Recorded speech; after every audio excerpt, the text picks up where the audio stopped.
안녕하세요. 매일 성경으로 말씀을 만나는 시간, 오늘의 큐티 부학하늘교회 임명진 목사입니다. 반갑습니다. 새로운 한 주가 시작되었고 이번 주는 조금 날씨가 풀린다고 하니 정말 다행인 것 같습니다. 날씨의 춥고 따스함에 따라서 많은 영향을 받고 기분이 좌우되고 우리의 컨디션이 왔다 갔다 하는 걸 보면 인간이 얼마나 연약하고 또 약한 모습을 가지고 있는지 절실하게 느끼는 요즘인 것 같습니다. 이와 함께 오늘 함께 생각해볼 말씀은요, 누가복음 5장 1절부터 11절까지의 말씀입니다. 삶에 지쳐 쓰러질 때 예수님은 이라는 제목으로 함께 말씀 생각해 보도록 하겠습니다. 그럼 누가복음 5장 1절부터 11절 읽어보도록 하겠습니다. 무리가 몰려와서 하나님의 말씀을 들을새 예수는 게네사렛 호숫가에 서서 호숫가에 배 두 척이 있는 것을 보시니 어부들은 배에서 나와서 그물을 씻는지라. 예수께서 한 배에 오르시니 그 배는 시몬의 배라. 육지에서 조금 떼기를 청하시고 앉으사 배에서 무리를 가르치시더니 말씀을 마치시고 시몬에게 이르시되 깊은 데로 가서 그물을 내려 고기를 잡으라. 시몬이 대답하여 이르되 선생님, 우리들이 밤이 새도록 수고하였으되 잡은 것이 없지만은 말씀에 의지하여 내가 그물을 내리리이다 하고 그렇게 하니 고기를 잡은 것이 심히 많아 그물이 찢어지는지라. 이에 다른 배에 있는 동무들에게 손짓하여 와서 도와달라 하니 그들이 와서 두 배의 채움에 잠기게 되었더라. 시몬 베드로가 이를 보고 예수의 무릎 아래에 엎드려 이르되 주여 나를 떠나소서 나는 죄인이로소이다 하니 이는 자기 및 자기와 함께 있는 모든 사람이 고기 잡힌 것으로 말미암아 놀라고 세베대의 아들로서 시몬의 동업자인 야고보와 요한도 놀랐음이라. 예수께서 시몬에게 이르시되 무서워하지 말라. 이제후로는 네가 사람을 취하리라 하시니 그들이 배들을 육지에 대고 모든 것을 버려두고 예수를 따르니라. 아멘. 말씀을 함께 살펴보도록 하겠습니다.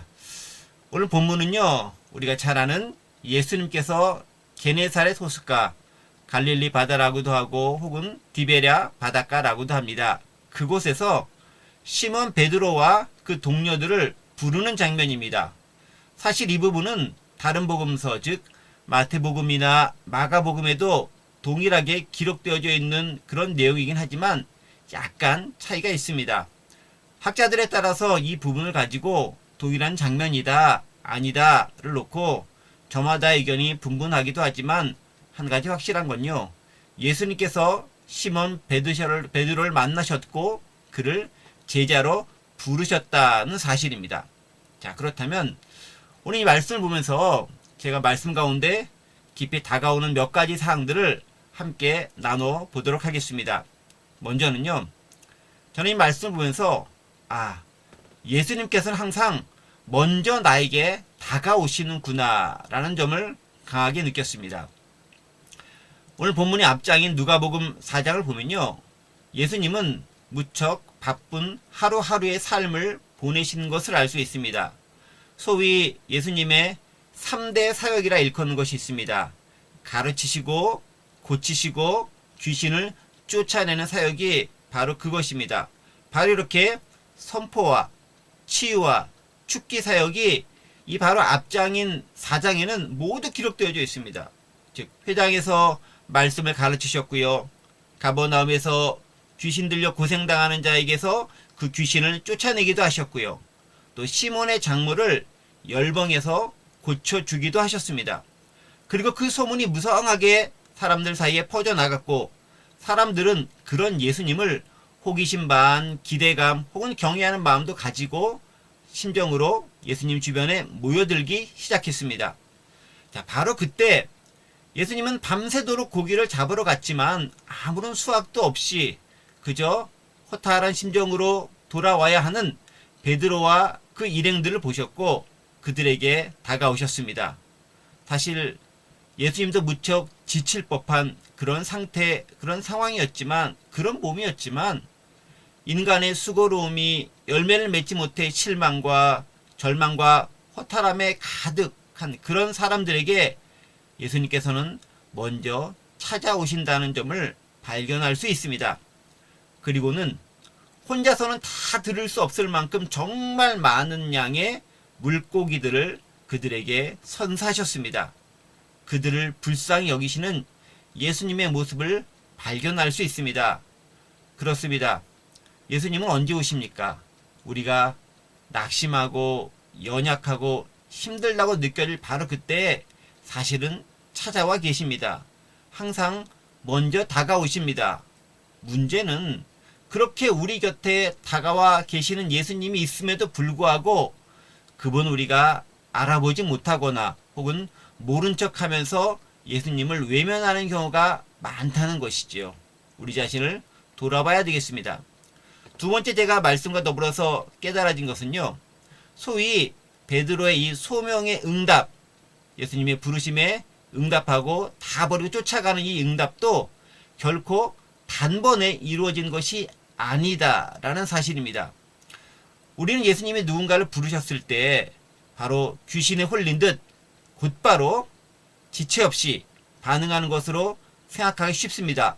물론 그런 경우 많습니다. 하지만 또한 성경을 자세히 가만히 들여다보고 있으면 그렇지 않은 경우도 여전히 많음을 발견할 수 있습니다. 여러 차례에 걸친 예수님과의 만남, 또 말씀을 듣고 또 눈으로 보고 그런 경험들이 뒷받침된 후에 진정으로 예수님을 따르게 된 경우가 많다는 것이지요. 오늘 베드로만 해도요. 예수님의 부르심에 그가 바로 응답한 것처럼 보이지만 그렇지 않습니다. 오늘 본문 앞장인 4장을 보면요. 예수님은 시몬의 장모의 집에 들어가 그녀의 열병을 고치셨다라는 기사를 발견할 수 있습니다. 그 자리에 즉 예수님께서 시몬의 장모의 열병을 고치시는 그 자리에 베드로가 있었는지 없었는지 저는 정확히 알지 못합니다만 그가 직접 보았거나 혹은 소문으로라도 들었을 가능성이 많습니다. 그것뿐만이 아니죠. 그 이전에 많은 기사와 소문들이 이미 갈릴리 지역에 퍼져 있었고 그 소문들을 많은 사람들이 들었을 것이고 베드로 역시 경험했을 가능성이 많이 있습니다. 그렇습니다. 우리는 누군가에게 복음을 전하다가 안 되면 바로 실망하고 체념하는 경우가 많습니다.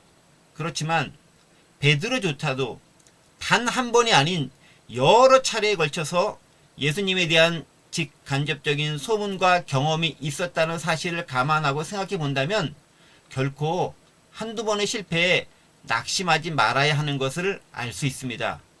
결실은요, 열매는요, 단번에 맺히기도 하지만 시간도 필요하고 노력도 필요하고 애씀도 필요하고 더불어 실패의 경험도 필요합니다. 세 번째는요. 예수님을 만났을 때 우리의 관심은 숫자와 물질의 양이 얼마나 크고 많느냐에 있을지 모르겠지만 진짜 중요한 것은 예수님의 놀라우심과 우리 자신의 반대되는 연약함을 돌아볼 줄 아는 지혜가 필요하다는 사실입니다. 바다의 전문가인 어부들이 아무런 수확이 없이 돌아왔습니다. 이제 그들은 허탈한 마음을 안고 짐을 싸서 집으로 돌아가려 합니다. 그물을 씻는다라는 것은요, 정리하고 곧 갈 준비가 다 되었다라는 것을 의미하는 말입니다.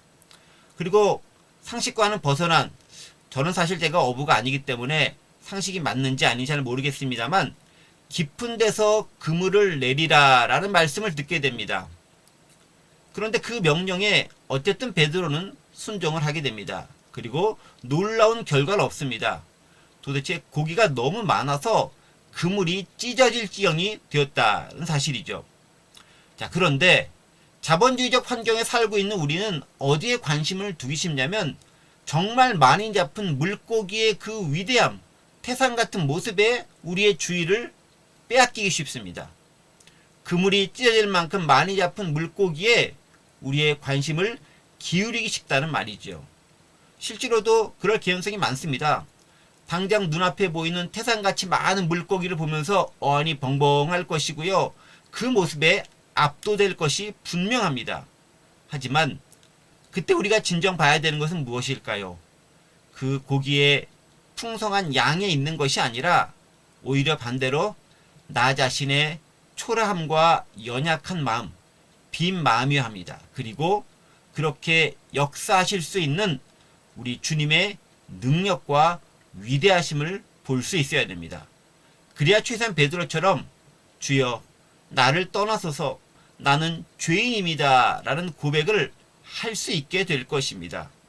말씀과 그 역사와 그 결과를 보고 그 자체에만 경도되는 것이 아니라 예수님의 전능하심과 우리 자신의 모자람을 살필 지혜가 필요하다는 것이죠. 우리 자신 한번 돌아보기 원합니다. 요즘처럼 날도 춥고 경제적으로도 무척 힘들고 코로나로 인해서 운신의 폭조차 무척 뒤엉져 있어서 힘들 때 우리는 무엇을 바라보고 어떤 것을 기대하며 살아가야 할까요? 힘들 때 어느새 내 곁에 먼저 다가와서 내 옆에 계신 예수님, 그런데 우리는 그분을 혹 놓치거나 잊고 있는 것은 아닐까요? 단 한 번의 도전에 실패했다고 낙담하거나 절망에 빠져 수그러져 있는 것은 아닐까요? 예수님조차 제자들을 부르실 때 그들에게 여러 번 경험할 기회를 주셨습니다. 예수님을 믿는 이유는 무엇일까요? 눈에 보이는 성과가 우리를 유혹하나요? 그보다는 우리의 내면의 연약함과 부족함을 찾을 수 있는 우리가 되면 더 좋지 않을까요? 이번 주 한 주간 예수님과 더불어서 함께 계시는 그분을 의식하고 인식하고 교제하면서 보낼 수 있는 귀한 한 주간의 삶이 되기 원합니다. 감사합니다. 화이팅!